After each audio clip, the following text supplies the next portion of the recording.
자, 이번에 생명 시스템에서의 화학 반응이라고 되어 나 있는데 여기 지금 첫 번째 물질 대사라는 말이 나와요. 자, 물질 대사는 뭘 얘기해 준 거냐면요. 몸 안에서 일어나는 생명체 안에서 일어나는 모든 화학 반응이 다 물질 대사예요. 자, 물질 대사를 통해 가지고서는요. 에너지를 얻거나 또는 여러 가지 조절 작용 물질을 얻거나 이렇게 해서 생명 시스템을 유지하는 역할을 하게 되는데 물질 대사 특징 보세요. 반드시 에너지 출입이 함께 일어나며 반드시 에너지 출입이 일어나요. 또 생체 촉매가 관여합니다. 라고 되어 있죠. 오케이. 자, 기억해줘. 자, 그 다음. 에너지 출입이 반드시 일어나게 돼요. 그러면 함께 일어나게 되는데, 여기 동화작용, 별표 3번. 동화작용이 있고, 이화작용이 있어요. 자, 동화작용이라고 하는 거는 작은 애가 큰 애가 되는 거야. 작은 입자들이 큰 입자로 변하는 거지. 우리 아미노산을 배열해가지고 단백질을 만들어낸다거나 포도당을 가지고 뭐 녹말을 만들어낸다거나 이런 것들이 전부 다 작은 애가 큰 분자로 바뀌게 되는 거야. 자, 광합성이나 단백질 합성이나 이런 것들은 전부 다 동화작용이 이루어지게 되는데 이때 에너지를 흡수해요. 작은 애가 큰 애가 되기 위해서는 에너지를 흡수해야 돼. 이거야. 자, 동화작용은 반응물의 에너지가 적은 거야. 그리고 생성물의 에너지가 큰 거죠. 그래서 에너지를 흡수해야, 그 차이만큼의 에너지를 흡수해야지만이 큰 물질을 만들 수 있게 되는 거예요. 반대로 이화작용은 분해작용이라고 생각하시면 돼. 커다란 애를 작은 애로 만들어주네. 자, 세포호흡이라든가 아니면 소화과정이라든가 이런 게 전부 다 이화작용에 속해. 그때 에너지가 방출되어 나오게 돼요. 그러니까 큰 애가 작은 애가 되는 거야. 그러면 그 에너지 차이만큼 에너지가 방출되어 나오겠죠. 그래서 옆에 동화작용은 흡열 반응이 일어나요. 열을 흡수하는 흡열 반응. 이화작용은 발열 반응이 일어나게 됩니다. 오케이? 자, 다시 한번 뭐 간단히 생각해줘. 동화작용이라고 하는 거는요. 작은 애가 큰 애가 돼야 돼. 야, 작은 애가 큰 애가 되려면 그만큼 에너지를 가져와야 되겠지. 흡수를 해줘야 되겠지. 반대로 큰 애는 에너지를 많이 갖고 있었어. 그게 작은 애로 분해되니까 그 안에 있던 에너지들이 방출되어 나오겠죠. 그래서 에너지 방출이 나타나게 되는 거예요. 됐죠, 여기까지? 동화작용이라는 말하고 이화작용이라는 말은 앞으로 계속 나올 거니까 동화 그러면은 커진다. 이화 그러면 작아진다. 라고 생각하셔야 돼. 자, 그 다음 생체 촉매라고 되어 있는데 이 생체 촉매는요. 생명체에서 합성되어 물질 대사를 촉진하는 물질로 자, 여기 효소라는 효소라는 말은 많이 들어봤죠. 그죠? 생체 촉매 효소. 자, 물질 대사가 체온 정도의 낮은 온도에서 일어날 수 까닭은 효소가 관여하기 때문입니다. 라고 돼 있는데, 이 물질 대사는요, 우리 몸 안에서 체온 범위 안에서 일어나죠. 그죠? 체온 범위, 그렇게 높은 온도도 아닌데도 이 물질 대사가, 그러니까 화학 반응이 일어날 수 있는 이유가 이런 생체 촉매 때문에 그런 거예요. 자, 그럼 여기 봐봐. 세포호흡. 세포호흡은, 포도당을 산소랑 만나서 물과 이산화탄소와 에너지가 방출되어 나오는 건데 이때 세포호흡이 일어날 때의 요 짓은 생체 촉매가 있기 때문에 37도 범위에서 일어날 수 있는 거야. 근데 연소는 보세요. 연소는 연료를 산소랑 결합시켜서 뭐 CH4와 같은 연료를 산소랑 결합시켜서 H2O나 이산화탄소 발생하죠. 근데 이거 굉장히 높은 온도가 필요하지. 그치? 자, 산소를 이용해서 분해를 시킨다라는 개념은 똑같은 거예요. 그죠? 자, 그런데 하나는 체온 범위의 낮은 온도에서 일어나고 하나는 높은 온도에서 일어나. 그래서 얘는 촉매가 불필요한 거지. 연소 같은 경우에는. 여러 단계에 걸쳐서 차곡차곡 소량씩 방출되어 나오면서 일어난다라는 거.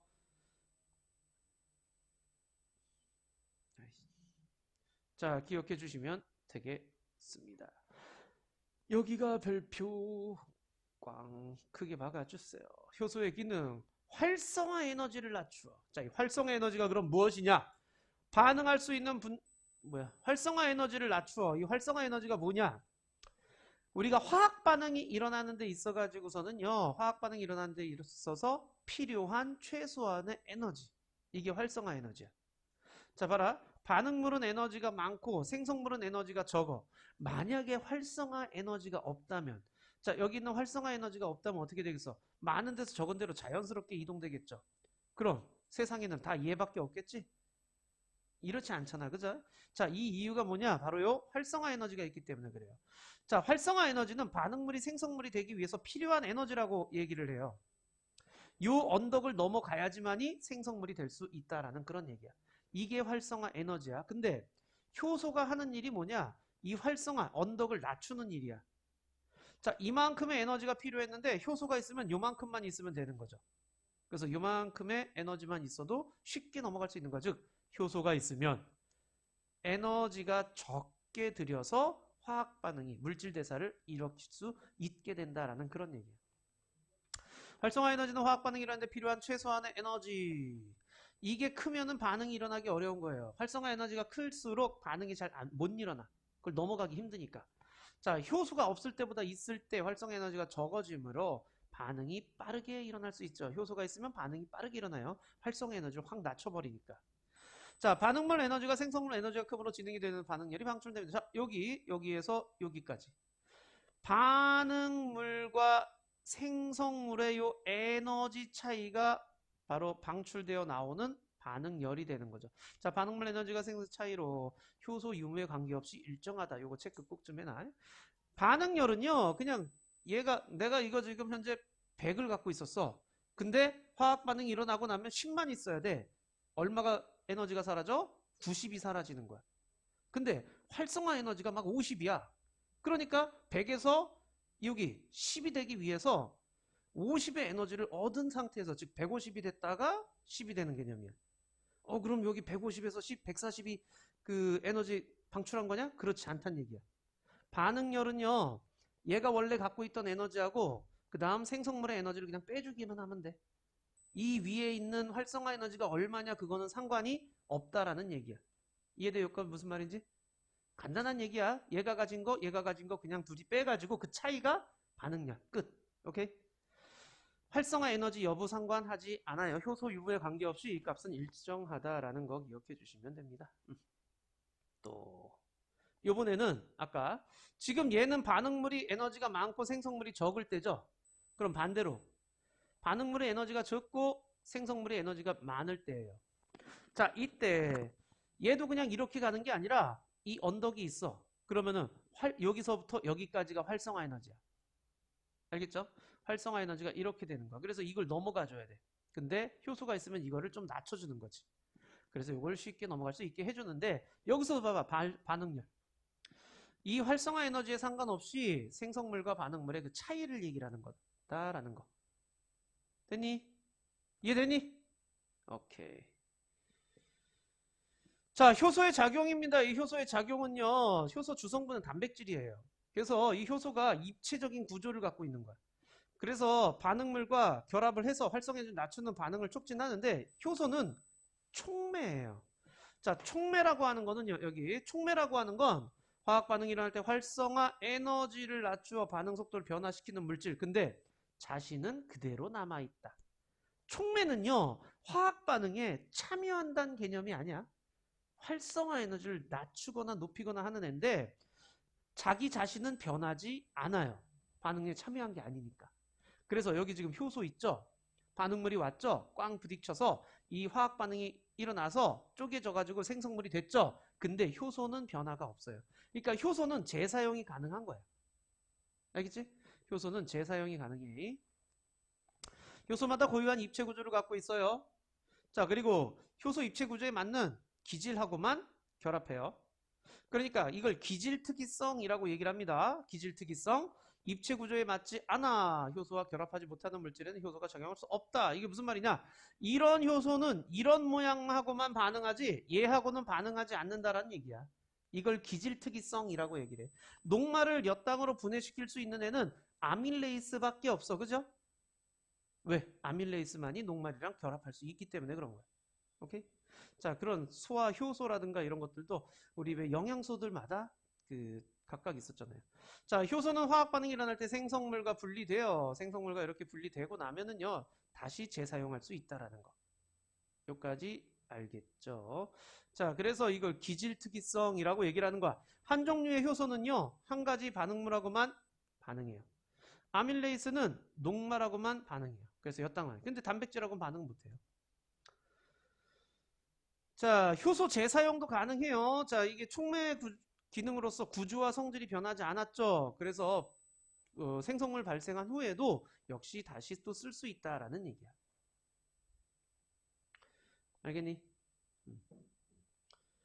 자, 효소는 생명체에 일어나는 대부분의 생명 현상들에 굉장히 관여를 많이 하고 있어요. 그래서 생명 시스템을 유지해 주는데 광합성도 그렇고 세포흡도 그렇고 응고작용이라든가 독성물질 분해라든가 엄청나게 생장에 필요한 물질이라든가 소화작용이라든가 다 지금 이런 효소들이 다 들어가 있어서 촉매작용을 하고 있어요.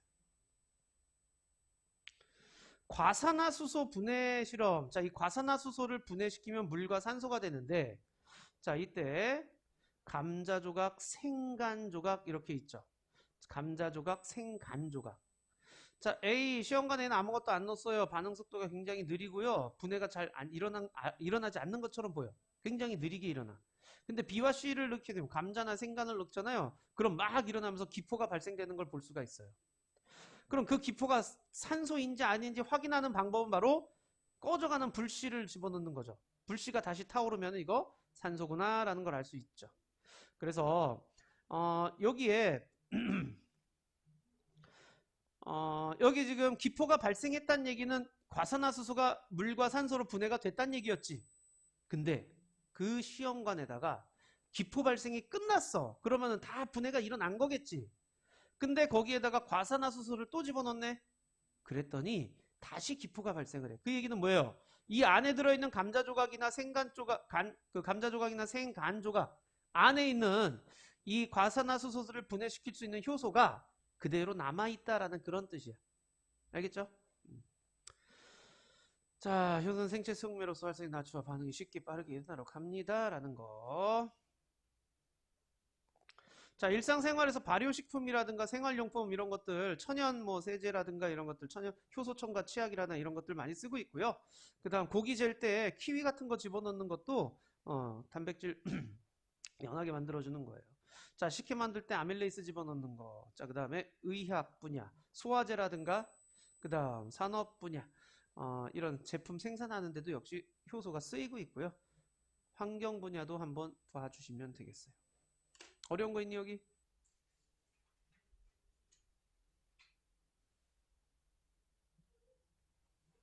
없어요.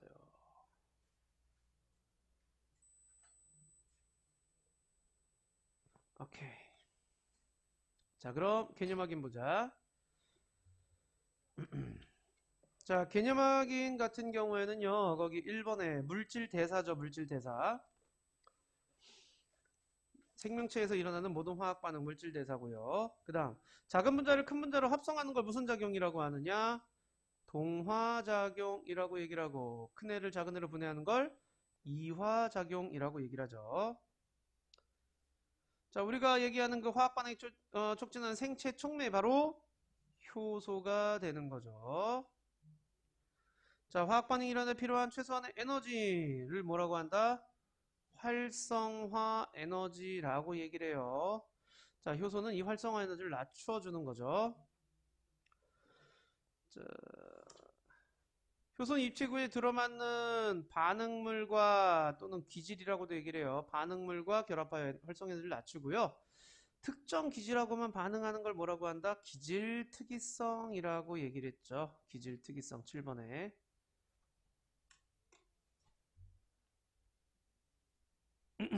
됐죠?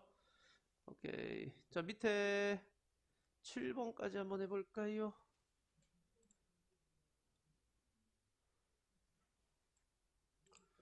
오케이. 채점해보자. 178쪽 채점해줘. 혹시 여기서 질문 있나?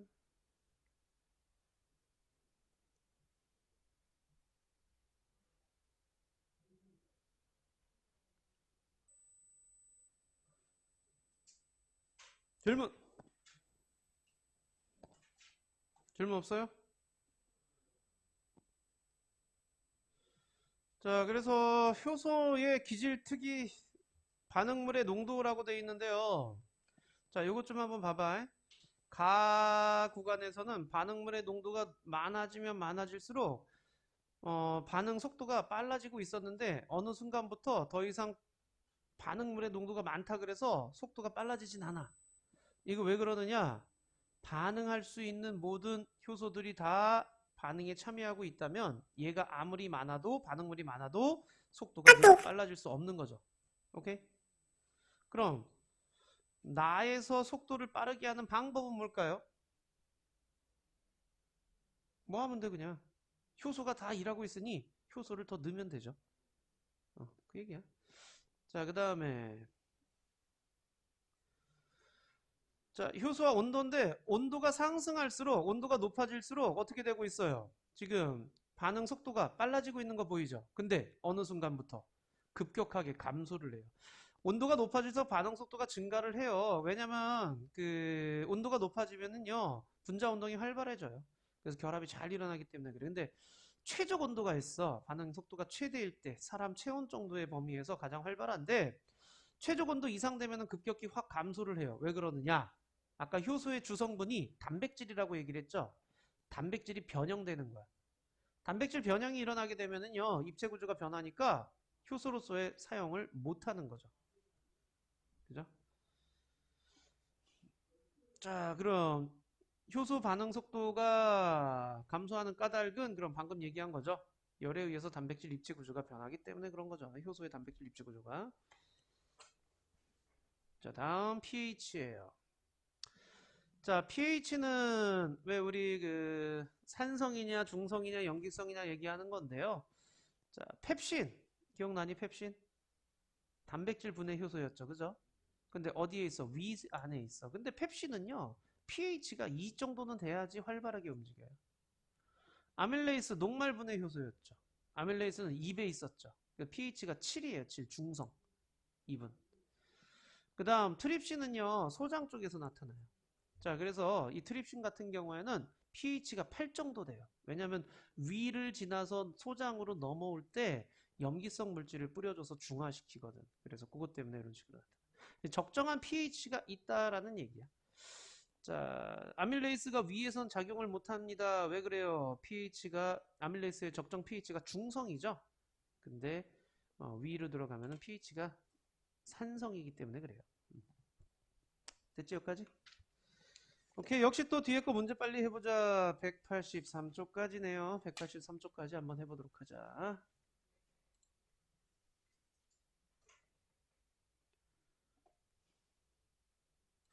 자, 채점하자. 1번에 4번, 2번에 2번, 3번에 3번, 4번에 4번, 5번에 기억 디귿, 6번에 효소. 여기서 질문. 3번. 자, 3번 보자. 자, 3번 보시게 되면 지금 반응물이 생성물이 됐는데 이거 지금 발열 반응이죠. 그죠? 자, 그리고 큰 애가 작은 애로 바뀌는 이화작용에 해당되는 거야. 그러면 포도당이 이산화탄소와 물로 분해되는 이거는 세포 호흡에 대한 얘기죠. 그러니까 기억 맞고요. 엿당 한 분자가 포도당 두 분자로. 그러니까 이것도 큰 게 작은 거로 바뀌는 거야. 그래서 기억 니은이야.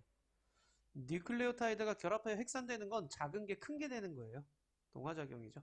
자, 그래서 3번에는 3번이 돼요. 또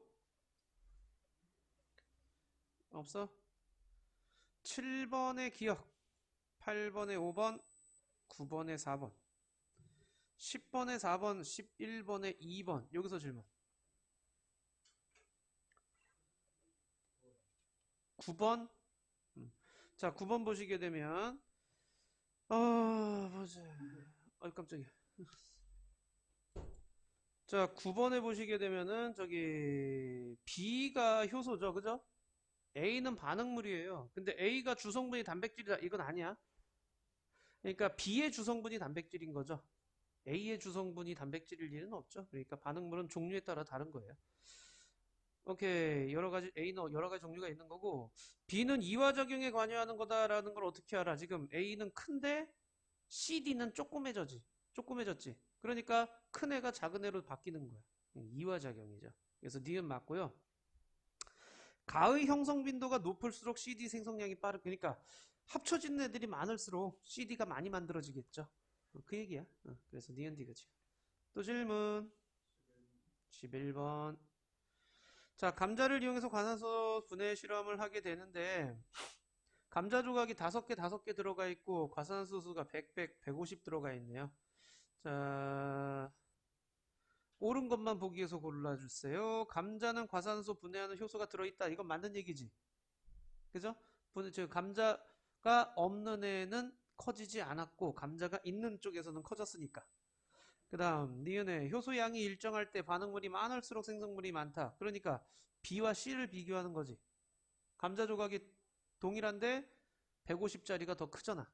그죠? 반응물이 많을수록 생성물이 많아진다라는 얘기야. 됐어? 그 다음에 10% 과산수소를 같은 일화대로 B의 공분 크기는 위와 같이 10%면은요 농도가 지금 2배로 뛰잖아요. 그러면은 양이 똑같았을 때 10%가 되면 오히려 그 풍선 크기가 더 커져야지. 반응물이 많은 거예요. 더 많아진 거야. 자, 그 다음 12번 해보자. 12번에 2번, 13번에 2번, 14번에 2번, 15번에 촉진. 기억이죠, 그러니까. 오케이. 그리고 서술형 어디 몇 번이야? 16번? 자, 16번에 요거 생명체의 활성현을 낮춰주는 효소가 있어서 낮은 압력과 낮은 온도에서 화학 반응이 쉽게 일어날 수 있다라는 거. 오케이? 낮은 온도와 낮은 압력에서도 화학 반응이 쉽게 일어날 수 있다라는 거. 효소 때문에.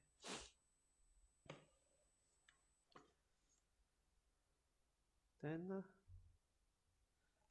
넘어가나? 17번 간다. 자, 17번. 저온에서는 효소 작용이 활발하지 못하죠. 그래서 물질 대사 속도가 느려지기 때문에 그래요. 그래서 음식이 잘 상하지 않는 거예요.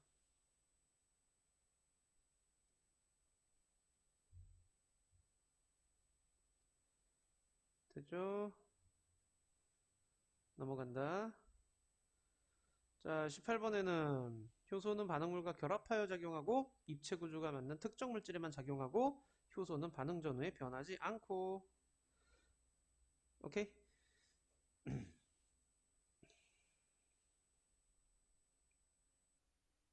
됐니? 19번.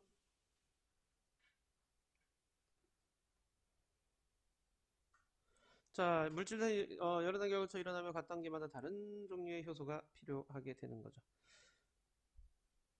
어.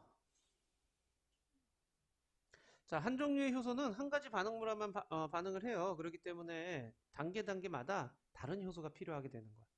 그죠? 우리 녹말 분해에서 영당이 되면은요 아밀레이스에 의해서 했고, 그 다음 엿당이 또 포도당이 되려면 탄수화물 분해 요소라고 해가지고서는 장액에서 나오는 애가 있었죠. 그렇게 각 단계별로 효소가 필요하게 돼요. 됐니? 자, 그리고 실력업 하신 분은 요거 채점해 주시면 돼. 3513. 자, 여기서 이제 질문 먼저 가자. 15번. 자, 15번에 간은 키위의 단백질 분해 효소를 작용하는 것이다. 키위를 갈아 넣으면 고기가 연해지는 거예요. 그래서 고기에 단백질을 분해시키는 효소가 있기 때문에 그래서 고기가 연해지는 거고요. 자, 효소 세제는 일반 세제의 옷보다 때를 더 잘 빼줍니다. 효소 세제 같은 경우에는요, 이 때라는 게 주성분이 단백질하고 지방이에요. 오케이? 때의 주성분은 단백질하고 지방이야. 그런데 녹말 분해 효소를 넣으면은 안 되지, 오히려. 단백질 분해 효소나 또는 지방 분해 효소를 넣어줘야 돼. 녹말, 그 효소 세제에는요. 식혜를 만들 때 엽기를 넣고 따뜻하게 합니다. 따뜻하게 하는 것은 엽기름이 들어있는 효소 작용을 억제하기 위한 것이다가 아니라 오히려 촉진하기 위한 거죠. 오케이? 자, 밥을 넣고요. 엽기름물을 넣고 따뜻하게 해주게 되면은요. 자, 엿기름을 이렇게 해주게 되면은요, 밥에 들어있는 녹말을 엿당으로 분해시켜 주게 되는 거야. 그렇게 해서 단맛이 CK의 단맛이 나게끔 해주게 되는 거예요. 자, 그래서 억제가 아니라 촉진시켜주는 역할을 한다라는 거까지 그래서 기억이 되는 거예요. 됐니? 자, 없으면 여기까지.